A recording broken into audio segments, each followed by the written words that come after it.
हमारे साथ उत्तराखंड की 4 धाम यात्रा पर कब जाएं, कैसे जाएं, कितने दिन और क्या महत्व है आदि की जानकारी लेते हैं। चारों धाम की यात्रा आप हमारे यमुनोत्री धाम 4 धाम यात्रा भाग 2, गंगोत्री धाम 4 धाम यात्रा भाग 3, केदारनाथ धाम 4 धाम यात्रा भाग 4 व बद्रीनाथ धाम 4 धाम यात्रा भाग 5 वीडियोस में देखें। हमारा देश भारत आध्यात्मिक व दैविक संपदाओं से भरा पूरा है व कण कण में ईश्वर का वास है। आदि गुरु शंकराचार्य ने भारत भ्रमण कर देश की चारों दिशाओं में 4 प्रमुख स्थानों को धाम के रूप में प्रतिष्ठापित किया। पूर्व दिशा में जगन्नाथपुरी, यहाँ श्री कृष्ण की उनके भाई बहन बलराम व सुभद्रा सहित पूजा होती है। दक्षिण में रामेश्वरम है, यहाँ भगवान शिव की पूजा की जाती है। पश्चिम में द्वारका जी हैं, यहाँ यदुनाथ श्री कृष्ण की पूजा होती है। व उत्तर में बद्रीनाथ धाम है, यहाँ भगवान विष्णु की पूजा की जाती है। श्री बद्रीनाथ धाम उत्तराखंड राज्य में स्थित है। यह राज्य देवभूमि के नाम से भी जाना जाता है।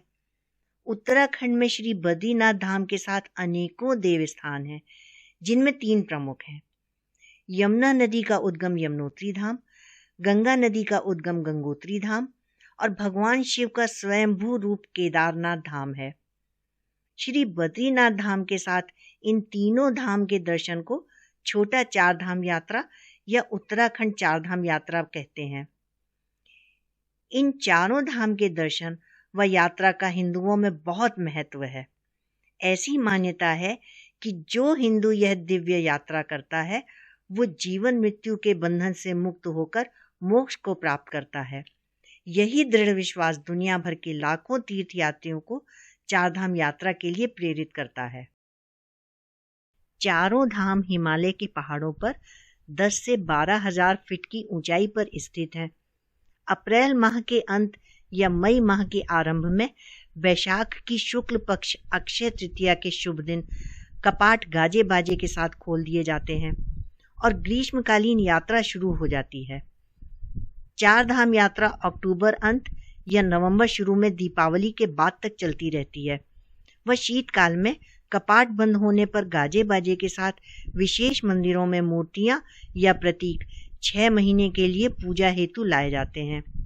चारों धाम की यात्रा एक उल्लेखित क्रम में ही पश्चिम से पूर्व दिशा की ओर की जाती है।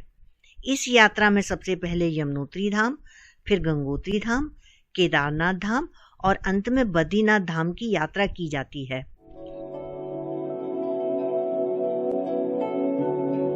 चार धाम यात्रा का आरंभ व समापन उत्तराखंड राज्य में स्थित हरिद्वार या ऋषिकेश से सड़क मार्ग द्वारा होता है। यहाँ से यात्रा के लिए बस, टैक्सी इत्यादि किराए पर मिलती हैं। हरिद्वार या ऋषिकेश देश के सभी हिस्सों से रेल मार्ग व सड़क मार्ग द्वारा जुड़े हैं। हवाई मार्ग से आने वाले यात्री देहरादून स्थित जॉली ग्रांट हवाई अड्डे पहुंचकर यात्रा आरंभ करते हैं। 4 धाम यात्रा देहरादून से हेलीकॉप्टर द्वारा भी की जा सकती है। सड़क मार्ग द्वारा चारों धाम की यात्रा में लगभग 9 से 11 दिन का समय लगता है। धामों के आसपास सभी वर्गों के लिए ठहरने की सुविधाएं हैं। चारों धाम समुद्र तल से 10 से 12,000 फुट की ऊंचाई पर हैं, इसलिए मई जून में भी दिन में हल्की व रात में ज्यादा ठंड होती है और कभी भी बारिश हो जाती है। अतः सभी यात्रियों को गर्म कपड़ों और छाता बरसाती की व्यवस्था के साथ ही यात्रा करनी चाहिए। श्रद्धालुओं को यात्रा के लिए पंजीकरण करवाना अनिवार्य होता है। यात्री अपना फोटो पहचान पत्र या आधार कार्ड दिखाकर पंजीकरण करवा सकते हैं। सबसे पहले यमुनोत्री जी के लिए सड़क मार्ग द्वारा जानकी चट्टी जाते हैं, जो लगभग 238 किलोमीटर है और 7 से 9 घंटे का समय लगता है। यहाँ से 5 किलोमीटर पैदल मार्ग से यमुनोत्री दर्शन कर उसी दिन वापस जानकी चट्टी लौटना होता है। आने व जाने में 5 से 6 घंटे लगते हैं। जानकी चट्टी से 1 किलोमीटर दूर खरसाली गांव में मां यमुना की शीतकालीन पूजा होती है। जानकी चट्टी से गंगोत्री 225 किलोमीटर है और 8 से 10 घंटे का समय लगता है। रात्रि विश्राम के लिए गंगोत्री से 100 किलोमीटर पहले उत्तरकाशी या 26 किलोमीटर पहले हरसिल भी उचित स्थान है। हरसिल के समीप मुखबा गांव में मां गंगा की शीतकालीन पूजा होती है। तीसरे धाम केदारनाथ जी के दर्शन के लिए गंगोत्री से चलकर गुप्तकाशी या उससे आगे सोनप्रयाग या गौरी कुंड में भी रुक सकते हैं। गंगोत्री धाम से केदारनाथ के लिए सड़क मार्ग यात्रा लगभग 317 किलोमीटर है, जो 11 से 13 घंटों में हो जाती है। केदारनाथ की पैदल यात्रा गौरी कुंड से शुरू होती है, जो 16 किलोमीटर लंबी है। यह घोड़े, पालकी या कंडी से भी की जा सकती है। गुप्त काशी से केदार धाम तक हेलीकॉप्टर सुविधा भी है, जिससे यात्री 8 से 10 मिनट में पहुंच जाते हैं। केदार धाम से 65 किलोमीटर दूर ऊखीमठ में भगवान श्री केदारनाथ जी का शीतकालीन निवास है। केदारनाथ धाम जी के दर्शनों के बाद बद्री विशाल धाम जाने के लिए गुप्तकाशी से सड़क मार्ग 213 किलोमीटर है, जिसमें 7 से 9 घंटे लगते हैं।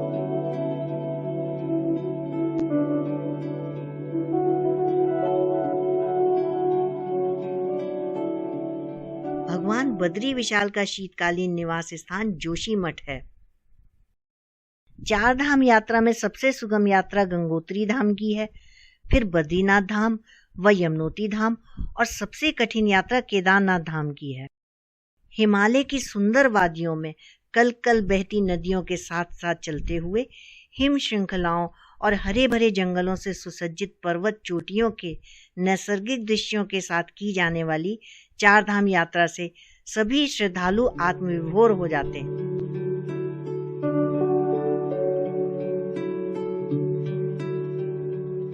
चारों धाम दर्शन करके लौटते हुए विष्णुप्रयाग, रुद्रप्रयाग, देवप्रयाग होते हुए गंगा नदी के साथ साथ ऋषिकेश पहुंचते हैं और परमार्थ निकेतन में मां गंगा की आरती में सम्मिलित होते हैं।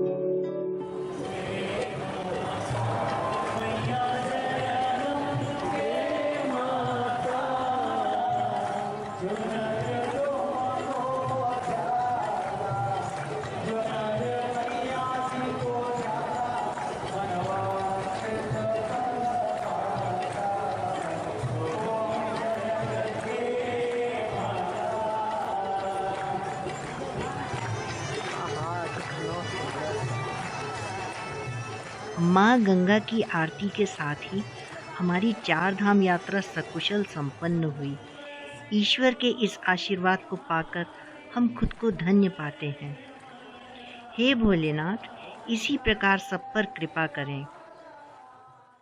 चारों धाम की यात्रा आप हमारे यमुनोत्री धाम 4 धाम यात्रा भाग 2, गंगोत्री धाम 4 धाम यात्रा भाग 3, केदारनाथ धाम 4 धाम यात्रा भाग 4 व बद्रीनाथ धाम 4 धाम यात्रा भाग 5 वीडियोस में देखें।